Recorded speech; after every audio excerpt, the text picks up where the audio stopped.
Alam mo ang nangyayari? Hindi pa po. Hindi mo alam? Hindi po. Ang mangyari dito, pupunta ang mama mo rito, si Mama Melanie mo, at isasama kanya sa kanila, sa bahay ninyo. Doon ka natitira. Opo nga po. Ha?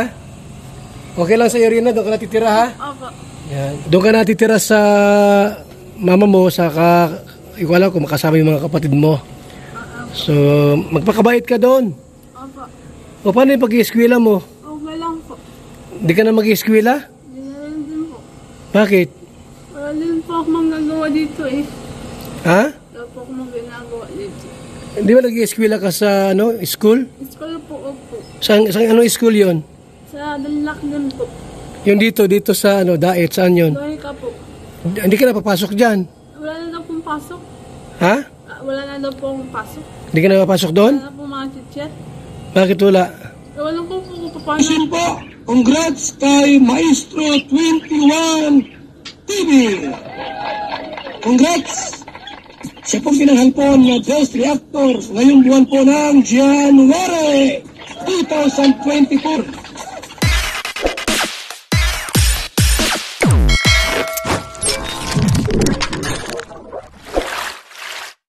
Okay, mga kalingap, isang mapagpalang umaga, tanghali, gabi po sa inyo lahat. Sana po ang lahat ay nasa mabuting kalagayan at ligtas po sa anumang kapahamakan. Saan man po kayo dako ng mundo naroroon. Ako pumuli ang inyong lingkod, Maestro 21 TV. At sa ating video ngayong araw na ito, tayo muli ay magbibigay ng reaction video o reaction sa isang pangyayari na naman po sa loob ng Kalingap. Okay, ano itong pangyayari na ito, mga kapatid, mga Kalingap? Okay, ito po yung pag-turnover. Okay, pag-turnover kay Princess Reyna sa kanya pong tunay na tagapag-alaga, ang kanya pong ina. Okay, so ang lahat, alam ko ang lahat. Okay, ay napamahal na po tayo kay Reyna, Princess Reyna, lalo sa atin na sumubaybay ng kanyang kwento. Alam natin kung saan nagsimula ang isang Princess Reyna at kung ano po ang kanya pong hirap na pinagdaanan. Okay? Kaya siguro malungkot po ang nakakarami dahil sa pangyayari na hindi naman po natin sinasabi na hindi maalagaan po ng kanyang ina, kundi yung nasa isipan po natin na baka, okay? Na baka mapabayaan, okay? Si Princess Reyna. Okay? So yun ang ating pinakapaksa ngayong araw na ito. Pero bago po yan, isa munang pagpupugay sa ama po ng Kalingap, Kuya Bal Santos Matubang, Ate Edna Vlog, Kalingap Rob, Kalingap Dan, Kuya Brooks Vlogs at Ruel of Malalag. At kung bago lang po kayo sa munting channel na ito, sana po inyo rin pong tangkilikin sa pamamagitan po ng pag-like, share, and subscribe. At tuloy pindutin na rin po ang notification bell. At nang sa ganoon, tayo pa rin po ay magkakasama sa susunod pa pong mga reaction videos na ating gagawin. Likewise, mega shout out po sa ating mga kasamahan diyan po sa Karepa, Kalingap Reactor Partners, sa pamumuno po yan ng aming presidente, Javier De Leon aka Birador. At ganun din po, tangkilikin po natin ang ating mga kasamahang Kalingap Partners, Kalingap charity vloggers. Okay? At ganun din po, mega shout out sa ating mga Kalingap subscriber, solid sponsors, and organic supporters. Okay? Ganun din po sa ating mga kapatid po dyan sa Team Siomay ng Kalahi Community at ang buong Kalahi Community. Okay? So, magsimula na po tayo. Huwag na po tayo magpatumpik pa. Simulan po natin ang maikling video clip. Tayo po ay magsisimula sa isang maikling video clip na aking pong kinuha sa premiere po ni Kuya Bal Santos Matubang, at ito nga po yung pag-turn over sa barangay kay Reyna sa kanya pong ina. Tara, tunghayan po natin. Rina! Ano yan? Babalik ka na sa mama mo? Masaya ka? Masaya po. Yan. Magpakabait ka dun ha. Huwag kang pasaway sa mama mo ha. Ayan, very good talaga. So yan po, sinabihan na po ni Roda na uwi na po siya. Pag may time kayo, dalaw na kayo kay Roda, ano? Para pag namimiss mo siya. Hintayin mo si mama mo ha, parating naman na yon. Alam mo ang nangyayari? Hindi pa po. Hindi mo alam? Ang mangyari dito, pupunta ang mama mo rito, si Mama Melanie mo, at isasama ka niya sa kanila, sa bahay ninyo. Doon ka natitira. Opo nga po. Ha? Okay lang sa iyo, Rina, doon ka natitira ha? Opo. Yan. Doon ka natitira sa mama mo, wala ko makasama yung mga kapatid mo. So, magpakabait ka doon. Opo. O paano yung pag-ieskwela mo? Okay lang po. Hindi ka na mag-ieskwela? Hindi na rin din po. Bakit? Wala din po ako magagawa dito eh. Ha? Wala po ako magagawa dito. Hindi ba nag-ieskwela ka sa school? School po, opo. Saan anong school yon? Sa Dunlock din po. Yung dito sa Daet, saan yun? Bahay ka po. Hindi ka na papasok dyan. Wala na daw pong pasok. Ha? Wala na daw pong pasok. Hindi ka na papasok doon? Wala na pong mga teacher. Bakit wala? Wala ko po paano yung wala dun. May pasok ngayon ah. Kaya nga po. Paano yan? Hindi ka na papasok. Hindi na rin po. Saan ka papasok? Papapasok ko lang po ako ni Mama. Ni Melanie. Kaya po. O sige. Magpakabait ka doon ha. Huwag kang pasaway ha. So, yan po mga kaibigan. So, dito po pag-uusapan po mga kalingap sa pagkuha po ni Melanie sa anak. Wala pa si Melanie? Wala pa po, padating na daw po. Padating na. So, ano yung mga papers din handa? Nandiyan na po lahat yung mga yung sa medical records, tapos yung mga reseta ng gamot, yung tawag dito, yung rules ng kalingap, tapos yung kasunduan na lang po, and then pirmahan na po tayo. Yan. So, walang problema. Wala pong problema. So, yan po ha mga kalingap. Kasi ang purpose nito para turn over maayos. Mais po na parang parang sasakyan na bumili kayo na kinuha nyo yung sasakyan in good condition. So ganun din po lalabas dito na si Rina po ay hindi pinabayaan ng kalingap bagkus nabigyan po ng pag-asang magbago yung kanyang sakit sa pag-iisip. So na-enhance po ng kalingap yan at ngayon po ay nakakausap nyo na, masaya na siyang kasama. So sana po sa susunod na hahawak sa kanya ay mabigyan siya ng mas maayos pa na pangangalaga. Yan. Okay, so yan po yung maikling video clip po na ating kinuha po kay Kuya Bal sa kanya pong premiere. Alam niyo po, hindi ko alam kung ano po ang nararamdaman po ninyo, pero para sa akin po mga kapatid, mga kalingap, malungkot. Okay, dahil sabi ko nga kanina sa ating intro, ay lahat naman po tayo ay nakasubaybay kung ano po ang pinagdaanan po ni Princess Reyna, ni Reyna po mga kapatid. Okay? Alam natin kung anong hirap ang kanyang pinagdaanan sa kanya pong sakit. Sakit po sa pag-iisip na halos hindi po siya makakausap noong panahon na yon. At napakalaki ang kanyang naging improvement nung nandito na po sa piling po ng kalingap. Okay?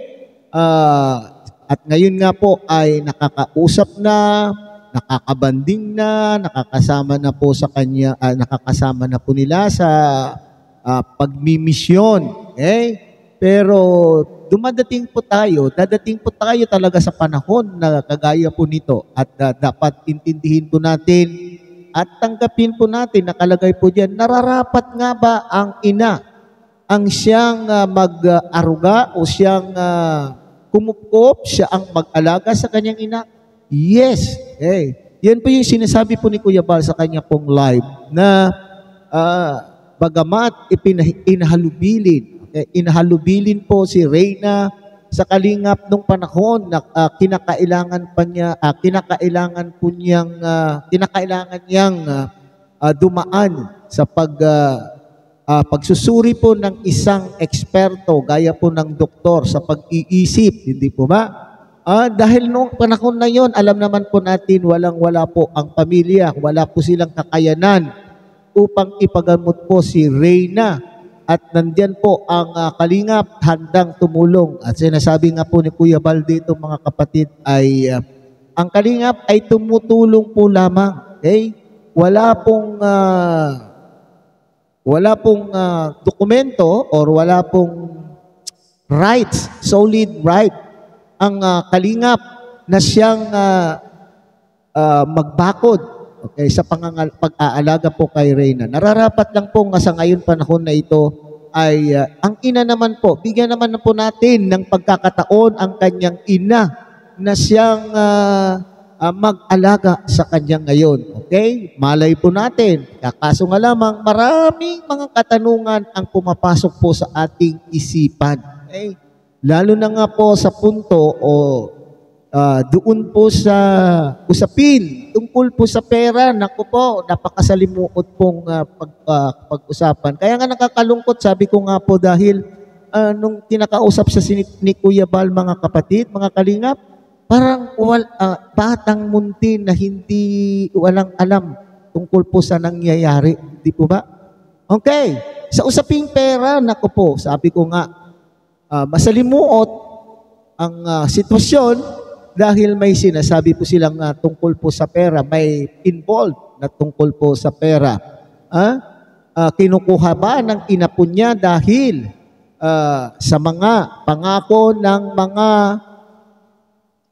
sponsors na di umano ay nagwawakwak kay Princess Reyna? Nagwawakwak nga ba o sila po ba ay mga tunay na mga sponsor na walang inisip kundi tulungan po si Reyna sa kanya pong kalagayan?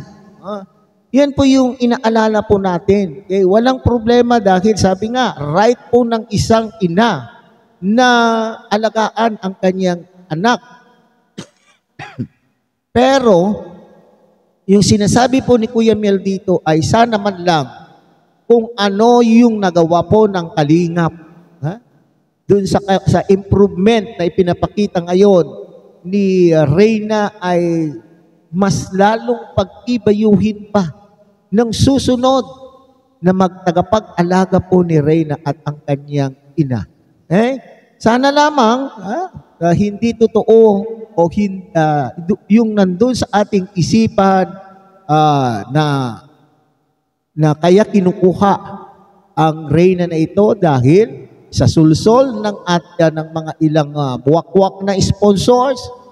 Pasensya na sa salita pong wakwak, ayaw nilang matawag na wakwak, pero ito po yung realidad. This is a fact. Ibabase po natin yung mga pangyayari ay talaga naman pong may lumalabas po na mga wakwak. Sana lang ay alagaan pong maigi po ng nanay po ni Reyna ang kanyang anak na walang involved na pera-pera. After all, deserve po ni Reyna na siya po ay alagaan. At sana lamang huwag bumalik doon sa dati kung saan napakahirap pong kausapin po si Reyna. So sana lang talaga itong mga nagwakwak na ito, kung mayroon man, kung wala po yung sinasabi po na wakwak o wala po yung sulsol ng mga sponsor, forget it.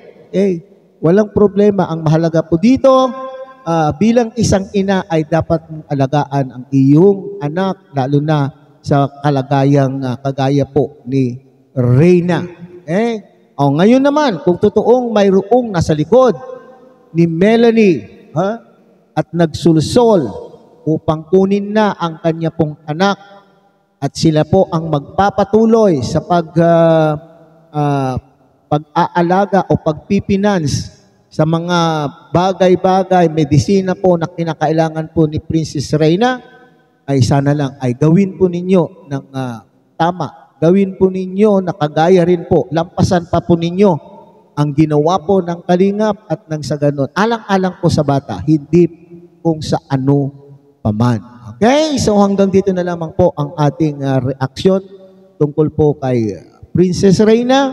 Sana lang, Reyna, ay huwag kang makakalimot kay na Kuya Bal, Ate Edna, at kay Mama Roda mo. Sana ay bisibisitahin mo rin po sila at nang sa ganon ay maligaya po naman ang iyong mga naging tagapag-alaga ng maski ilang sa ilang panahon. Okay? So muli tangkilikin po natin Kuya Bal Santos Matubang, Ate Edna Vlog, Kalingap Rap, Kalingap Dan, Kuya Brooks Vlog, Roel of Malala. Okay? At siyempre, idamay na rin po ninyo ang munting channel na ito sa pamamagitan po ng pag-like, share, and subscribe at tuloy. Pindutin na rin po ang notification bell at nang sa ganon, tayo pa rin po ay magkakasama sa susunod pa pong mga reaction videos na ating pong gagawin.